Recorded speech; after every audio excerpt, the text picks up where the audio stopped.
Hey guys, welcome back to another episode of the Best Women's Boxing Show, period. I am Cynthia Conte, one of your hosts. You can follow me here at Cynthia_Conte. Shoot me some tweets. And then also joining me is my lovely co-host. And I am Jeandra LeBeauf. You can follow me here, Jeandra LeBeauf. I'm the only one in the world, so if you see another, it's a fake.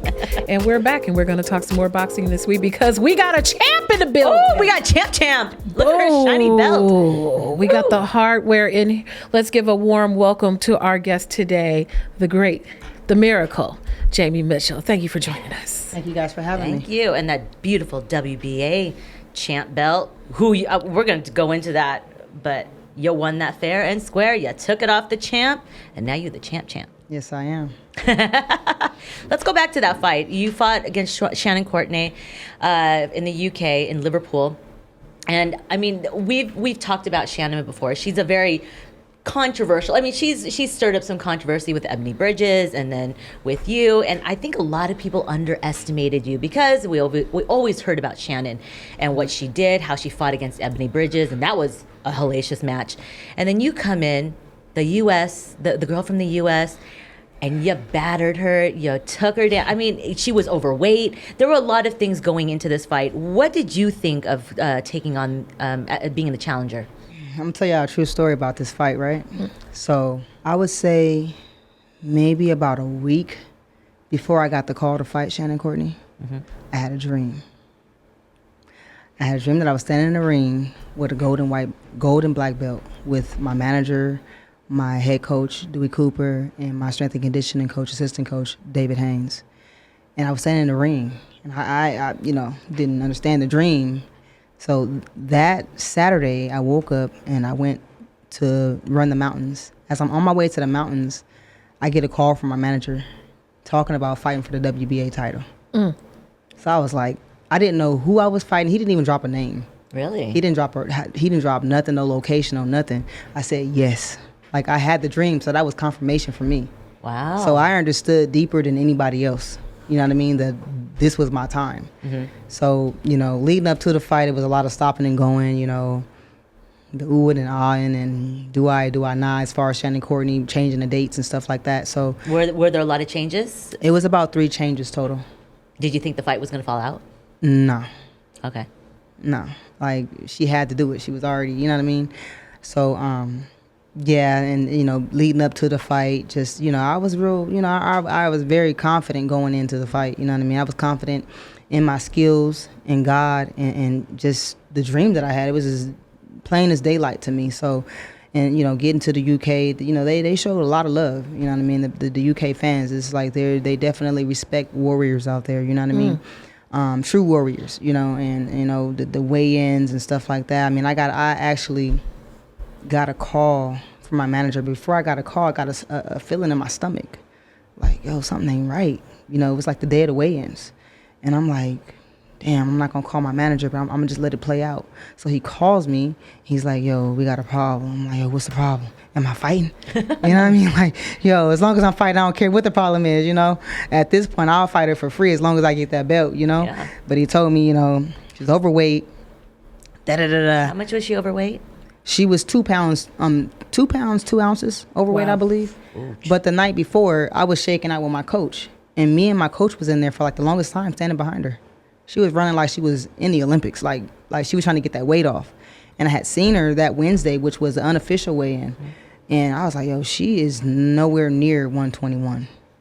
You know what I mean? I've been doing it long enough to know what somebody's supposed to look like when they're at 118 pounds or whatever, So I was like, yo, but that's not my problem. That's her problem. That's how I kind of looked at it. I'm not going to let nothing stop me. I'm here in the UK now, So, when he told me that she didn't, she was overweight, I was just like, all right, cool. And I just kind of like, stayed focused. That's all I could do. She's overweight, all right, cool. As long as it's not nothing crazy, I'll still fight her because we ain't trying to give her too much of an advantage, you know Absolutely. what I mean? Because the night before, obviously, she must have been 127, 28 just by looking at her. Damn, that's like you know what I mean? She was weight really classes. overweight. And I really don't believe that it had anything to do with menstrual cycle because in the fight, she was wearing white. And we all know we don't wear white on our cycle, do we? No, so it was definitely just, not. I went out there and got the job done, period.com. She obviously lost the belt and she's overweight. Did you get some of her purse? No, I didn't. You did not. No. Oh. I actually asked my manager when he called me that morning. I said, "Yo, what's up with the purse? You know, because I probably should be getting 20%." Yeah. Right? Yeah. I mean, I thought that was like a no-brainer with any commission. You know, you don't make weight. That's just part of the price you have to pay. And he said if she has to pay, she's gonna pull out the fight. Wow. Oh, no. So I was like, you know what I mean? I'm just gonna go head on and I'm gonna just fight her. Well, Wow, I am in awe. Like I am too, girl. That's our first time we've been speechless. Right? Yeah. Wow. But we definitely gonna make sure this time for the rematch that, hey, yo, if you don't make weight, yo, you gotta pay. You know what I mean? Stipulate that. That should be. I mean, Eddie Hearn is both of your promoters. I don't know how the contracts are set, but in any kind of situation, you get a percentage of the purse, and the commission gets a percentage of that. So that's crazy that this went on, and good for you for still taking the fight, and you still won. It was a vacant belt. You put on a show. You made a statement, and it's true. The UK fans are incredible boxing fans, and the love that they gave you that night, you battered her that Well night. deserved.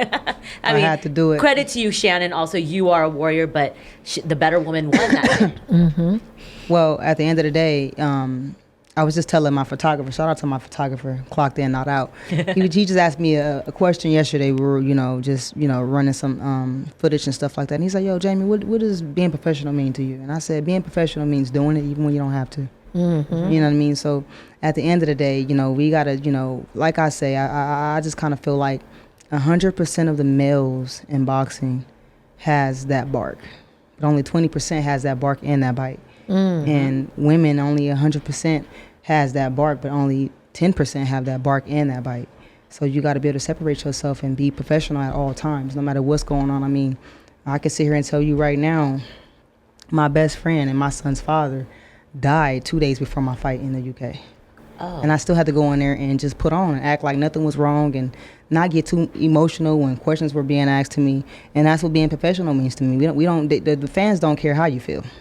Yeah. They don't care what's going on with you. So, to me, I never heard the story. I usually it would be in the papers or someone would write about it, and leading up to the story or your fight, I never did you disclose it at all? I didn't talk about it. I was actually in a gym training, and we were training for Shannon Courtenay, and it was one of the hardest days of the week. We had like two really hard days of the week, and Wednesdays was one of them. And I went to my phone and looked at my phone and got the call that he was in a coma. Oh, I'm so sorry. For 3 weeks, so it was just like, yo, I had to be strong for me and my kid, our son. So it was crazy, but I had to act like nothing was wrong. So her not making weight was just, I didn't want to hear it.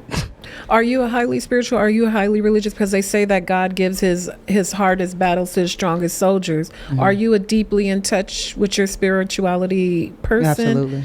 And what does spirituality mean to you? Because you said being you had that with dream. yourself. And what's going on around you, and being totally tapped in, not into this world, but into a whole different. That's what it means to me. So the fight comes, the first fight, you find out you're locked in, you're ready to go. You find out that she is overweight.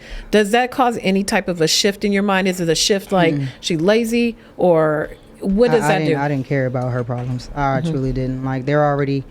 I made a tweet. I went on all three of my social media handlings and basically said, no, I do feel as though I've earned the right and a privilege to fight in the U.S., whether it's in the Vegas or California or wherever. I've earned that privilege, and I've already got kind of like hate about it and stuff like that. And well, be fair, Jamie. It's like, boxing ain't fair. Yeah, you won the belt where the champ was. And Absolutely. So, I mean, how are those conversations with Eddie and your team and whoever is making this for the rematch? Everybody on my team, as far as my manager and my coaches and stuff like that, they agree with me. I mean, who wouldn't? I mean, I have one of the best coaches in the world, and he's in Hall of Fame. So he's even done the fight game himself, all three combat sports, all of the combat sports. So he definitely feels the same way I feel. So. And I think my manager's backing me 100% on it too. So it's just a matter of time. Is there a potential date that's being float? No, it's just summer. I'm hoping for the Canelo, undercard. to be You know on what I that mean? undercard. But we it's still being negotiated as well. So I'm positive it's going to happen. And if it doesn't happen, it doesn't matter. I'll fight her in a phone booth. It doesn't really matter. But I just feel like I should push for things that I feel like should go my way. I agree. Absolutely, you're I the agree. champion. You've earned every right to put it in where you want. Absolutely. Wow. So now we are here waiting for the rematch. So in the meantime, what does a day-to-day look like for you? You clearly are in shape. You look like you damn near on weight right now. Right. Like you could fight like in the next few days. So what does a normal day-to-day look like for you? For those who are hearing about this, they saw your fight, they were impressed by your win, but they want to know more about you specifically. So what does the day-to-day look like for you? A day-to-day for me, as far as training is concerned, is I wake up mad early. My son wakes up early, so I wake up with him and I harass him a little bit before he goes to school. Let him know I love him.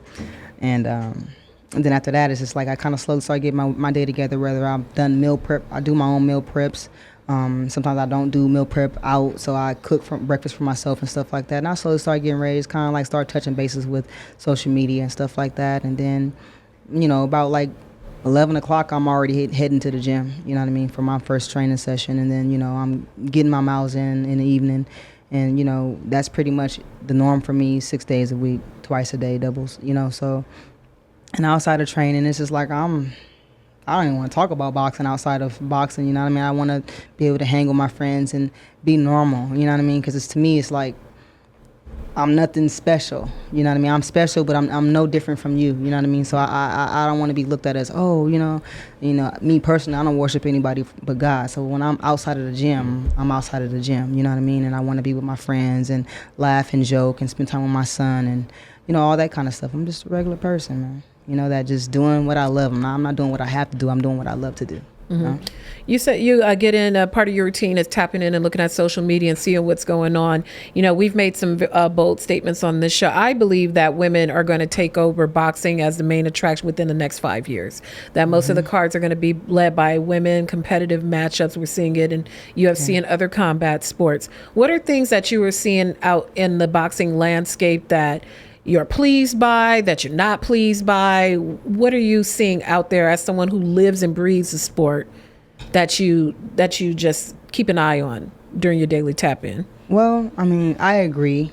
I do feel like we, as women in the sport of boxing, should get paid more. And if they're worried about whatever, I kind of feel like some women, they don't have as much amateur experience as a lot of other amateur females that are now pro had, So proving yourself would have to be one of them as far as being able to compete for 3 minutes, because that's a long time, But outside of that, I truly believe that that's going to happen, Because if you think about it, women's boxing has come a long way. As far as 2012, I was one of the women who was able to try for the Olympics. So in 2016, I ended up trying again for the Olympics, ranked in at 1 in the nation. In 2012, ranked in at 2 in the nation. And things are still developing, as to where I just feel as though for women, we are naturally competitive. All of us, whether you shooting pool, shooting marbles, playing ping pong, we are naturally competitive. It's a birthright. So when you put that into a combat sport, you're definitely going to get your money's worth, as to where not all, but some men try to keep it real copacetic in the ring, as to where we are here to fight and be warriors. Yeah. So I feel like I feel like, women's boxing open up more and more, boxing is. So I just kind of feel like everything that we want is going to happen. We're definitely breaking down statistics and doing a lot as women. And I just kind of feel like one of the things that we need to do as women is stick together and not be so competitive all the time, and give that other woman her flowers. Like Clarissa Shields being one woman that's really paved the way for us, and being thankful for her instead of hating on her. So that's definitely how I feel about it, though. You just mentioned the 3-minute rounds and the 12 rounds. 3 minutes, 12 rounds. I've asked another fighter this. You're in the ring. Do you believe that 3 minutes and 12 rounds are going to make a difference 3 minutes in a fight? 3 minutes and 4 rounds is going to make a difference, let alone 12. I know for me, definitely. If I would have had a little more time, I probably would have got it out of there in my last fight in the first or second round instead of the fourth. You know, so. Yeah. Well, they always say that you guys don't get paid overtime. Why don't they push it to 12 rounds? Why don't they push the 3 minutes? Because someone could have scored the knockdown or the knockout. Right. So I didn't know if that would make a difference based on how you fight. It definitely would. Okay. Definitely would make a big difference. A lot of knockouts. You know, people don't want to watch female boxing a lot of times because they feel like it's boring and all this. Well, then give us 3 minutes. Yeah, I definitely feel like that extra minute would definitely make a difference. There's plenty of boring male fights. I saw a few Oh, my recently. God. Saw a few Remember, recently. we were very vocal on each Twitter. other. Absolutely. You know what I mean? 3 minutes or otherwise. And like Right. I said, even though some women might not have the same skill set as other women, it's still they're putting something on the line. You can see it when they're in the ring. You know what I mean? They're really going hard as to where, like I said, a lot of men try to keep it real copacetic. You know, so, you know, it's going to come. I believe so. You know, hopefully I want to be one of the women that made history for that to happen, you know. You are making history already. Absolutely. Paving Right. the way for all the little girls out there that just to show, oh, I can win. I can go to another country and win off the champ. I remember, I want to circle back. If this rematch doesn't come to fruition anytime soon, we just saw Ebony Bridges, who became the IBF champ in your division. She said in her post-fight interview that she doesn't mind. She wants to start collecting belts, as you would also. How would that fight play out? I mean, I want to say that Eddie Hearn finally signed her. I don't know if that's, I want to say. It has to happen. She needs to be signed. But could that fight be made even easier? Oh, I'm definitely open to fighting Ebony Bridges. You know, and honestly, I'm not trying to brag, but I do feel like I'm the best at 118. So that's definitely a fight that would step me up another level. Yeah. Yeah. Do you want to stay at this weight class or Stay at this weight class, unify, and then move up. Yeah. unify or try to go undisputed? Undisputed. Oh, you want undisputed? Undisputed. What fight would entice you to move up? What do you like that's out there that would make you step away from 118? I'm kind of different when it comes to that question. I know the girls, and I don't know them by name, but I just know who is who as far as the belt holders in my weight class. I want to fight all of them and then focus on the next weight class and what's going on in that weight class. I kind of like don't wrap my mind around a bunch of stuff. You know what I mean? That's obviously I want to, like you said, I want to, be the top in this weight class and then move up. And once I move up, then I'll worry about who would entice me to want to move up, So. Which fights are you looking forward to, male or female? When you are tapped in and looking at fights, what type of styles do you like? I like what's her name? She's fighting on the 30th. I'm bad with names, by the way, everybody. I'm real bad with names. Oh, Amanda Serrano. Amanda Serrano. Yeah, I like her. She's one of my favorite fighters. Clarissa Shields. I even like Katie Taylor. Who else is there out there? Queen Underwood, although she doesn't box anymore. Who else? What's her name? Ann Wolf. Ann Wolf. I yeah. love her. You know what I mean? As far as females, there's a couple of them out there. You know what I mean? But I try to be careful what I watch because I feel like when I watch certain things on YouTube, I download it into my system. So I just. But those are some of my favorite fighters, female wise. How about men? Men. Mike Tyson, Muhammad Ali, Sugar Ray Leonard, Roy Jones, which I've met. Roy Jones is a phenomenal person in real life. Sugar Ray Leonard as well. Floyd Jr. Who else? Roberto Duran.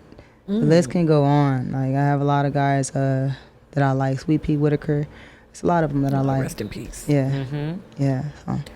Taking it back to Katie Taylor, when you mentioned the styles that you like, when we talked to Michaela a little bit ago, she talked about her style and she broke down the merits of what she thought the Serrano Katie Taylor fight would look like. She said that Katie still had what she considered to be a real amateurish style that could be problematic in the first half of the fight because it's a lot of things happening at once, versus Amanda Serrano has that professional style and experience because she didn't spend a lot of time in the amateur ranks. What is your assessment of what that matchup looks like?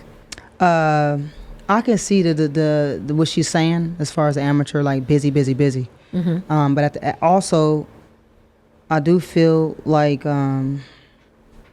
Amanda, she's a little bit of a body snatcher too. You know what I mean? She's a body snatcher. She's a female body snatcher in the sport. So I also kind of feel that Katie Taylor is like big. She's like 150 something, and you know what I mean. Coming down to that weight just to hydrate back up, she's gonna be stronger. So, but I'm definitely rooting for Amanda though. I want Amanda to win. I think styles make fight, and I think those two styles match up perfectly. To basically enjoy the sport and watch. You know what I mean? To see who's the better woman on that night. Mm-hmm. Oh my God! So you mentioned all the men or the male fighters that you watch. For people who've never seen you fight, who do you fight like? I think I fight like myself. Really? Yeah. Don't really. I mean, I think I have a couple different styles inside of me, but I think that I just kind of like basically try to do me. Yeah. Mm-hmm. I think I have a little bit of Floyd in me sometimes. I have a little bit of Sugar Ray Leonard in me as far as the speed. And I say Floyd in me is meaning the defense and stuff like that. And I think I have a lot of Muhammad Ali in me as far as the footwork. And then I have a little Mike Tyson in me too as far as the viciousness. And play no games and we don't take no prisoners type deal. So I mean, it just depends on what's in front of me and what she's presenting. Mm-hmm. You know what I mean? And I just kind of feel like I have one of those styles to where it's really hard to say how you're going to beat me, because once you say that, you tied yourself into a lease and you can't get out. Mm-hmm. And it's just like, how do you know that you're going to do that? I mean, you never been in there with me before, so you can't really say. Being that I have all these different styles in me, so I definitely think I fight like myself. So crazy when she was saying all of that. I was just watching you in the side of your eye. I'm like, I would be terrified to do a face-off with you, because you look like you're already about to kill me just looking at me. And just when we're reading up about your your past, where you came from, everyone has a story, everyone has a journey, and yours was you were in foster care most of your life, and you were beating up girls? Were you beating up women or just both, men and women? I was beating up adults. Oh. Like at the age of 10 and stuff. Oh. Yeah. Okay, I didn't know that. Yeah. And then the owner of the facility that you're at put you in one of his boxing gyms, am I correct? Yeah, something like that, yeah. Is that what you wanted? Did you ever watch fights back then? Did you know what boxing was at the time?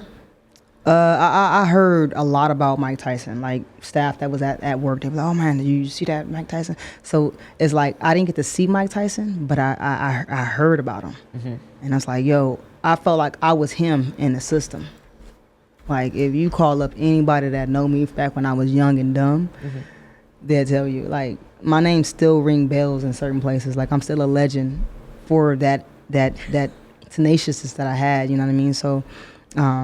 He was the one that inspired me, you know what I mean? Mike Tyson was. So, yeah, definitely. I mean, it was crazy getting into that ring, though. My first time in the gym, it was my first time sparring, which I found out later that's not how you do it. Yeah. They just threw me to the wolves like, yo, this is what you gonna do? You wanna do it? All right, get in there. And I was like a little kid. I was like 16, and she was 32. She was tall. Like I've always been small and short.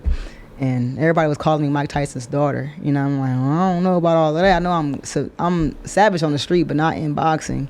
So, but that was my first day, and I never quit. Well, real fast, why were you beating up adults when you were 10 years old?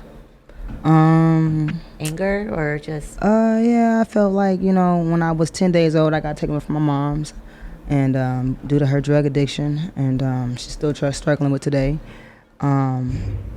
And I just felt like I was always getting beat, starved, and all kind of crazy stuff. So it was just like I kind of felt like ain't nobody ever gonna do me like this again. By the time I was 6, I made that decision that nobody ever was gonna do that to me again. So anybody, was an adult or whoever, you was gonna get it from me. So I just had that reputation. It's just like leave her alone. You know what I mean? So that's kind of what I wanted, and it was just basically. If I got you thinking that I'm out of control, then I'm really in control. So that's basically what I wanted, was to be left alone. So that day, little Tyson made her debut in the gym against this 32-year-old woman. So now you know better because you're a professional. You've curated your style. From what you can remember of that day, how were you fighting? What were you doing on that day? Were you windmilling? What were you doing? I was just doing all kind of stuff. I was swimming like I was in the Olympics. She was stepping on my foot. I don't know the lady's name though. I don't remember her name. I never seen her again after that, but she was stepping on my foot and jabbing me, and I'm like, yo, I can't catch this girl. Like, it's totally different from a street fight. It's totally different. Like, these street fighters, they kill me. Because it's like, yo, the only difference between a street fighter and a trained fighter is that the trained fighter knows how to fight. Did you, when at the beginning, before you actually learned how to train to be a boxer, did you ever feel that feeling of your legs going out? From being, oh man, I felt that, and I didn't understand what that meant until it actually happened. I was like, oh my god, what is this? You're like what? Jelly. Yo, what is that, anxiety or something? What is that? I don't. It's. I don't feel it no more. Complete fatigue. Man, it's complete fatigue. Have you ever felt the one where you felt like you was having an out of body experience in the ring? Yeah, I've being hit. I'm not talking about that one. I don't know what she talk about. No, I had a fight. I had a couple fights in my career, total of my amateur and pro fights, where I felt like it was somebody else doing the work and I was just there. Really? Yeah, oh, that's crazy. Yeah, like it was crazy. I was so scared to fight this one girl. I was still amateur, and I was like, yo, and it's like, yo, if I win this fight, I got to go to the Olympic trials. And, it's one thing to want to win, but it's a whole other thing to have to win and be responsible for yourself. People don't want that responsibility of being a champion or being a fighter or being ranked or anything. That's a whole different responsibility. So I went in there. Stay there. Yeah, you got to stay there and you got to go up. Yep. So when I went in there, I fought her, and I was spooked because I was like a nobody in the amateurs. I think I was like maybe 10 fights deep or something. She was like, oh, rank this and that, da-da-da-da, national time, 10 time, da-da-da-da, and golden glove and silver glove. I'm like, oh, shit. You know what I mean? So I went in there, and I stopped her in the second round. Wow. And it was like an out-of-body experience. I don't know what happened. Like, boom, my right hand, and it was just over. And I felt bad for her because in real life, I'm a really good person. I'm a sweetheart. But when I get up in there, it's time to execute you. You know what I mean? And she was crying and stuff. I was like, damn, But yeah, that was one of the few times that I had an out-of-body experience. I shouldn't laugh. I just like the way he said she was crying. Yeah, it was sorry, crazy. girl. It's boxing, baby. Yeah, it's business. Crazy. Yeah, it's business. Why the miracle? I mean, when you talk about that, you're there to execute, to basically kill them in the ring. No pun intended. Why do you choose the name The Miracle? So I don't know if y'all could see. Yeah. My Prevail Athletics. This is my brand. Okay.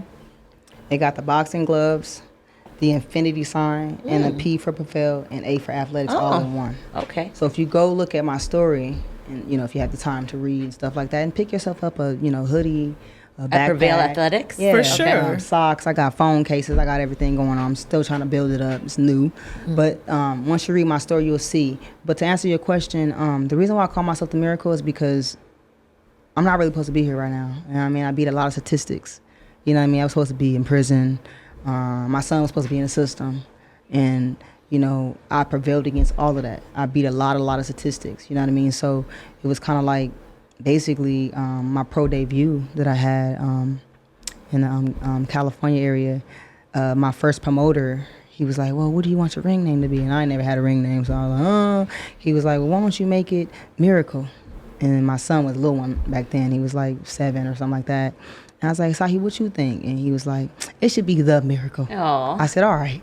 So it's kind of like my backstory, you know what I mean? And plus, I get up in there and, I do miracle stuff when I'm in the ring. You know what I mean? It's phenomenal. So, yeah, that's where I got my name from. I love that because when Caleb was here last week, he said the same thing. He didn't have a name. He didn't want a name. And he said he was going around to tournaments and people kept telling him, man, that white boy got some sweet hands. And that's how the name, he said, you never give yourself your own You name. never give yourself a name. Wow. I wonder who has. I wonder if any boxer has given their own selves their names. Wait, where's my camera? Okay, so Twitter people, if you know of any boxers who have given themselves their own name, Adam and shame the devil, because we want to know, because that's not the correct protocol. So tell Adam and at us so we know who they are. Oh, that would be fun. Yeah. You know, messy. There's one thing that obviously we can talk about with women, and I've interviewed a couple of them, that they're mothers. Mm-hmm. So usually some guys or even just some women go in there and they have no mother, so they're really just fighting for themselves. But now that you have a human being that you are taking care of, the work doesn't stop in the gym, honey. Ever. You are still a mother. You still got to take care of your son. Right. You still have to do your miles tonight. You got to eat healthy. You got to make weight. You got to do so many things. Yeah. How is that, being a mother and a fighter, a professional fighter? I love being a mother. Do you? I love it. Like, he was planned, and it wasn't like oops, anything like that. He was planned, and I took off from boxing, of course, about until he was 2. But I love being a mother, and he's such a great kid. Like, he does jiu-jitsu. Actually has a tournament coming up on April 30th out here in Vegas. So he started off doing karate, and then he ended up doing jiu-jitsu when he was 6. He did karate when he was 4. And he has some of the best trainers, both black belts, Mylan and Chris out here in Vegas. But being a mother is it's pretty easy. I think I'm annoying to him. Of course you are. I am. Like, I be aggravating his life, and I just love it so much. Because you know what? When he look back, he gonna be like, yo, my mom really loved me, man. You know what I mean? Like, yo, you know what I mean? And having that, being able to give that love to him is something I didn't have. So it's just like, it's not about, some people say that my kid is spoiled, and I get mad at them. As you should. Because it's like, being spoiled is not just giving your kid whatever he wants. To me, I feel like he deserves it. He's a great kid. He makes great grades. You know what I mean? He's phenomenal. He does what I ask him to do. Of course, he's a teenager, so he has that combativeness where he wants to be, combative and talk back. But he's a really, really great kid. So it's just like, who are you to tell me that my child's spoiled? You know what I mean? Or you love your kid too much, you're hurting him. And it's like, no, you don't love your kid enough. Thank you. So, there you go. Being a mother to me is phenomenal. It's I love being his mom. I know we are all at different stages. Cynthia is a new mother. Congratulations. Thank you. Nice. Boy or girl? A boy. Nice. Yeah. They gonna get tired of you in just a few years, about 8. Oh, really? Yeah, he'll be 1 in 2 weeks. Take advantage, girl. Exactly. and mine is 18 and a freshman in college. Oh, yeah. And it was very heartbreaking. Probably not for her, but it was for me. I cried when I dropped her off. But I feel like girls are different, no? Yes, my cousin, she has like 6 kids, and her girls are so affectionate. I'm like, I should have had a girl. Like, they get tired of you. There's still time. There's still time. My mom was 42 when she had me. Really? Yeah. Oh, that gives me inspiration. Cool. How old are you, if you mind me asking? I'm 37. Oh, you got time. Yeah, you got time. You got time. You're healthy. Yeah, I gotta do this boxing stuff. I gotta run it all the way to the top. Would you want another baby? Yeah, I would. Okay. One more, or would you want more? I think one more is cool, but if I get more, I'll take care of those too. You know what I mean? Okay. Yeah, I'm definitely, even making sure that my child is great, you know what I mean? Putting stuff in his name now, and just making sure that, say, if something happened to me, he's all right. You know what I mean? He's good. So I'm thinking way down the line. What kind of a mother are you at his jiu-jitsu competitions? Are you the loud one, like, are you the stage mom? Go for the kill. Yo. Or, Are they putting you out of the gym? Yo. I'd be kicked out. And I should have known better because I'm a fighter. Yeah. But it's different when your child in there. You know what I mean? Do you cry? I was screaming. At the opponent? At him. Oh. Like, do something. Like, yo, I was just tripping. He actually almost got bronze medal. His first tournament. Wow. Yeah. First tournament, he almost got bronze medal. But he's working on that. Would cost him that bronze medal. But yeah, I'm a mess. I'm just, I just want him to win so bad. I think the winner spirit in me. Yeah. It's not so much you hurting my baby. It's just like, you know what I mean? I want you to, win. Take that energy that I have about winning, you know what I mean? So what happens? What's a conversation with your son when he doesn't place and he? Oh no, I hate the word lose. I don't do that to him. I don't do that. Nah, this is like, yo, you didn't win. You know what I mean? Let's go get some ice cream. Whatever. Cool. Yeah, I like that. I like you know that what I mean? too. I like that. It's just like, I want you to do this because I know you love it. Like he was out here. He moved out here with me when he was 6, and he was training with Roger Mayweather. Rest in peace. He found out quick that he didn't want to do boxing. He said, "Mommy, it's too hard." Why does he think it's hard? Man, it's just too hard. I don't know. I've ran track. I've swam. I've played ball, but I've never had any other combat sports to compare it to, but people say that boxing is the hardest. It's really hard. It absolutely It is hard. is. Just the running alone. It's the hardest. So I mean, being that he found jujitsu, I support him in whatever. You know what I mean? If you want to shovel shit, I'm gonna support you. You know what I mean? At the end of the day, so and that's basically how I view it as far as being a parent to my child. Karate, jujitsu, Soccer. MMA, He did soccer. So before good karate, feet. yeah. MMA in his He future. did swimming. He has whispered it. He has whispered it. I say, look, son, if you do that, I Still ain't gotta paying for strike. you to train with nobody else but Dewey. You have to go to that. Shout out fire. to Dewey. Shout out to Dewey, man. Like one of the most best coaches in the world. Like seriously, I'm not just saying that because he's my coach, but he's really one of the best, man. He's everything in one when it comes to being a coach. I see him on TV all the time. I remember when he used to train Jesse Vargas. Really? Yeah, he used Yeah. to train For the Jesse Pacquiao, Vargas yeah. for a while. Yeah. Yeah. He out there for real. Yeah, he's a real one. Yeah, and he's really a real one too. Yeah, so. Oh, sadly, we're going to have to end our episode. But we do have, actually, Jeandra has this amazing segment that we do. Yay. So okay. Wait. Before, let me do my segment with the females. let's do it. And then we're going to come to you. So we do a segment with all the females. First word when I say this name. One word. Katie Taylor. Beautiful. Clarissa Shields. Queen. Amanda Serrano. Beast. Jessica McCaskill. Oh, I can't put a picture. I can't think of who that is. The one that beat Cecilia Brækhus, became undisputed. I'm not trying to be funny. I'm bad with names. Keep No going. worries. Delphine Pursoon. Keep going. Chantel Cameron. Fuck, I'm bad with names. I'm better with faces. Michaela Mayer. Michaela Mayer. Oh, she's phenomenal too. Sinisa Estrada. Wait, she's white chocolate. Now who you say? Damn, I wish next time we see Michaela. calling her that for real. Sinisa Estrada. Oh? Sinisa Estrada. Damn, Estrada. Really, Golden really Boy. tight Golden Boy fighter. She's the one that busted Oh, Marlon in the face. I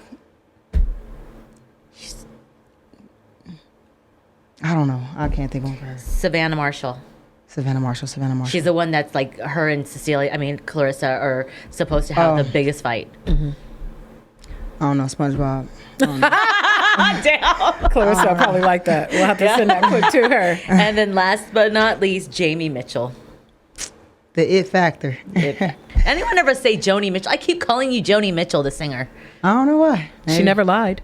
I love you. Okay, now to your segment, Jeandra. So, Amy's camera is here. We have a segment that we call Talk Yo Shit. So, for the next 30 seconds, we want you to look into your camera and talk it to whomever, another fighter, the industry, Death Row as a crew, as a faction, whoever you want to talk your shit to. 30 seconds, Jamie Mitchell, go ahead and talk your shit. Shannon Courtenay, Ebony Bridges. I'll beat you. 187. Oh, short, sweet, simple, period. On the Undercover Cop. Right? And to Eddie, oh man, Eddie Hearn, did you get that? Eddie Hearns, did you hear that? She ready. She ready. Ready. Stay ready. Jamie, wow, well. You got to come back. Right? Yeah, Well, come back and be like a guest host with us when we have somebody in here. Oh my God. You're so, I really like, I didn't know what to expect because I've never interviewed you. I've only seen you fight that one big fight, and you're just you're simple. You're to the point. You don't pull any punches. You say it like it is, and I really like that. And you're so humble. I appreciate that. I get that humbleness stuff a lot. So You really are. It means a lot because I be thinking like sometimes I be turned up and I be like, yo, am I doing too much? But everybody to a T always says I'm humble, so it's cool. I like that. I love that style. And of that's being the humble. one thing that's gonna any champion or any person that the one thing that you carry on in your career is to always be humble because that shit can always be taken away. Hello. Anytime, God, get ready. Hello. Yeah. That's right. Well, I thank you guys for having me. The pleasure is ours. You'll have to come back. We want to talk to you again. Hopefully this fight is the sooner than the later. And then, come on back. You have a home here. Open door. We're right here. Appreciate you. I thank you guys for the love. No Thank problem. you, Jamie, and good luck to you in your fight, Thank you. whenever that is. Yeah. All right, well, we are wrapping up another episode of the Best Women's Boxing Show, period. Thank you, Jamie Mitchell. Again, thank you.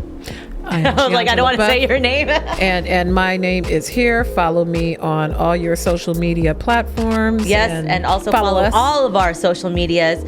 we'll put it up somewhere. And YouTube, Twitter, Instagram, Everywhere. TikTok. and mine, Cynthia at Cynthia_Conte, and then also the Best Women's Boxing Show, period. And shout out for the logo by Banana Dog Media, Dimitri Berg. Very, very simple, stated, and in your face. All right, guys. Again, thank you. I'm Cynthia Conte.